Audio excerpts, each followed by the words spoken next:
So a few days ago, it was my birthday, and I decided that this year I wanted to make sure I got a chance to talk about some of my favorite films that I haven't got a chance to talk about on the show here. So tonight in movie reviews, we're going to talk about one of my favorite vampire films of all time, The Lost Boys. Stay tuned.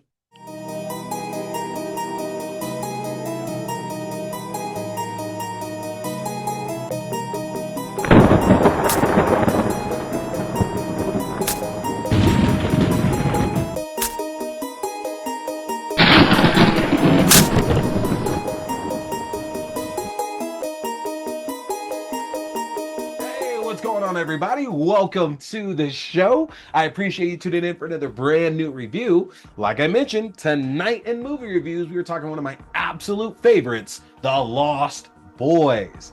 Now, of course, don't forget to hit that subscribe button, hit that follow button, no matter where you are tuning in. Got a lot of great content up on the channel, and at the end of this review, I'm gonna let you know about what else I got coming out for you here this week. But let's not waste any more time. Let's jump right on into things here. If you have not seen the trailer for The Lost Boys before, this tells the story of the Emerson family. Moving to Santa Carla looking for a fresh start, brothers Sam and Michael are looking for ways to fit in. Sam has made friends with the local comic book shop owners, the Frog Brothers. Michael has found a new girlfriend in surf waif Star, and Mother Lucy is even dating the owner of the local video store, Max. But unfortunately for all three, the one thing that they were not told about Santa Carla is that the town is crawling with vampires. And there it is, folks. That is The Lost Boys. Now, I first saw this film back in like 95 or 96, and at the time, the vampire films I had seen, which wasn't too many, were all really made with a lot of old sensibilities in it. Interview with the Vampire, Bram Stoker's Dracula, Innocent Blood. These were some of the best vampire films I've seen, but back then they were very much geared towards what folks thought vampires were supposed to be, like older guys wearing Victoria era clothing and they talked in accents and they're always going after this young woman that has to be theirs because it reminds them of an old love. Nothing wrong with that at all. But if you go back and kind of take a look, we weren't getting that many films that were outside of the norm at that point. And so when I saw this back in 95 and 96, my favorite movie at the time was The Goonies, about a group of kids who find a treasure map and go searching their town in Oregon for this lost treasure to save their homes. I was loving movies like that, so something like The Lost Boys stood out to me because it's very much kid-minded. Again, these new brothers moved to this town, they're having issues fitting in. Weirdly enough, and something that I picked up on in a lot of more recent years, is the fact that Sam is actually the cool brother, even though he's the young one. Sam is most definitely the cooler brother because who spends this entire movie changing everything about them to fit in, not just with the cool vampire biker gang, but also with his new girlfriend. Michael gets a leather jacket, he's got these new glasses, he's got an earring. He's changing so much about himself to fit in, and everybody notices it. But again, this kind of story stood out to me because these were the kind of films that I was watching at the time. And even though Richard Donner didn't write this script, he technically produced this film, you can feel a little bit of that influence here over the story and the way it's being told. Like, there's obviously no mistake that the fact that Donner did The Goonies, and then just a year or two later, again, we get Corey Feldman back in a prominent role in a film about youngsters hunting down vampires. There's a lot of similarities there. And The Lost Boys, again, like, to use the word hip, that's exactly what it was. It was presenting the vampires in a different way than what we had really been seeing at that point. This is still years before Buffy the Vampire Slayer, by the way. And I'm not talking about the TV show, the amazing TV show. I'm talking about that early 90s movie with Christy Swanson, which very much also helped usher in more new depictions of vampires in media. But The Lost Boys was really the big one doing it. I know a lot of you are going to say Near Dark. Love Near Dark. Near Dark absolutely contributed to that as well too. But The Lost Boys, while Near Dark had edge, is the way I'll put that. That is the cool one. I think The Lost Boys was the mainstream project that brought vampires into the new age for a lot of people. And again, that story's on point with this family moving to this new town, all of them trying different ways to fit in, and each of them comes to their own realization that there's something evil that's lurking underneath the surface. You know, we get introduced to David and the Lost Boys, this biker gang made up of vampires that's terrorizing the boardwalk, and I love the fact that the story gives us chances to see them attacking numerous people over the course of this film. I think a lot of other vampire stories would likely do it in a very, very slow burn to where we only get 1 or 2 victims and that's it. And like, even then, a lot of that is shrouded in mystery and we don't know what's happening. But here in The Lost Boys, we know from the jump that David and his crew are no good. There is something terribly evil about them. And once we get to see that scene of them attacking, you know, the Nazi punks on the beach there, that's when it kind of escalates and you're like, yeah, this is serious business at this point. The fact that the way that the Frog Brothers are depicted, you know, I think if you just isolate this film, look at this movie in a vacuum, we're supposed to believe that obviously they're full of shit and that they don't know what they're talking about. But if you look at the expanded franchise with the 2 sequels they produced, various comic books and stuff that are out there as well, it's very obvious that they do know what they're talking about. They are very aware of some of the crazier shit that's happening in Santa Carla, but nobody pays them any attention because they work at a comic book shop. They own a comic store and they're kids. Who the hell is gonna ultimately believe them? The fact that these kids were the professionals here, there is something so unique about that approach to this, honestly, that it's hard not to love. And it's one of the reasons why I really enjoy The Scout's Guide to the Zombie Apocalypse, because you just see some similarities there with those kids helping against the zombie apocalypse that's happening and the Frog Brothers being the experts on vampires. So good here. The cast in this is excellent. Jason Patric, Kiefer Sutherland, Jami Gertz, Edward Herman, Dianne Wiest, Corey Feldman, Haim. This is a tremendous cast here that we have in this film. And I don't know about the rest of you, but I had this whole thing as a kid to where if I saw an actor I liked in one project, I would go on to try to see anything else with them that I possibly could.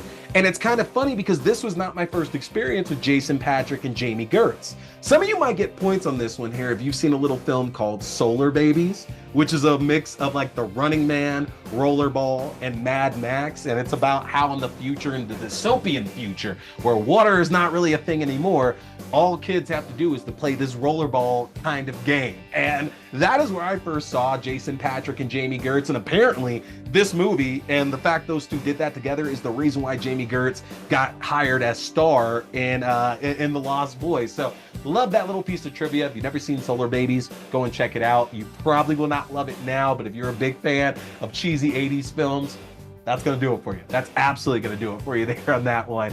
But again, like the cast of this, it was the who's of the 80s. Jason Patric, Jami Gertz, Kiefer Sutherland were some of the big names here rolling around doing a bunch of films in the mid to late 80s and early 90s. Corey Feldman, who was a household name from projects like Gremlins and The Goonies, showing up as well too. Dianne Wiest had just won an Academy Award. You could not get a better cast and a better collection of older and younger actors here in this project, honestly. And it is such a shame that the franchise never was really able to get past the first movie being so great. Yes, they made 2 sequels. There's been failed attempts at doing TV revivals, some new movies, but it sucks that we never could get a proper sequel that brought all these folks back into expanded and better written roles at that point. Because while The Lost Boys is great, at the same time as the years have gone on, it's also easy to kind of pick things that kind of stand out with it as well too and stop it from being a perfect movie.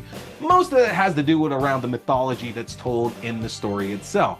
You know, one of the funniest and memorable scenes of the film is Max being invited to dinner at the Emerson house and Sam and the Frog Brothers trying to prove that he's a vampire and none of their tests working. And then we find out at the end of the film that Max basically says if you invite a vampire in, it renders you powerless. But the issue there with that, though, is that then at the end, when like this whole battle is going on and Michael shows up and says, I didn't invite you this time, Max, and it's clear Lucy did not invite Max back into the house at that exact moment as well too, it pulls into question why David and the Lost Boys were able to actually invade the Emerson house and that the kids were all able to kill all these vampires. Something doesn't really connect there, honestly, and I know I'm splitting hairs, but as a kid, you don't notice those things. As an adult, you most definitely do. Also, the fact that Kelly Jo Minter, one of our big 80s actresses, you know her from Nightmare on Elm Street, House Party, amongst a bunch of other things here, is in the movie for like 20 seconds. It's basically a glorified cameo, and it might actually be one of the earliest cameos that I am familiar with. And it's not even that, because she's listed as a cast member. She is in the cast credits here, but she's in the movie for like 20 seconds. I don't know why that stands out to me, but it definitely does. I think also one of the issues I have as well is that it's the lack of the Frog Brothers here in this film.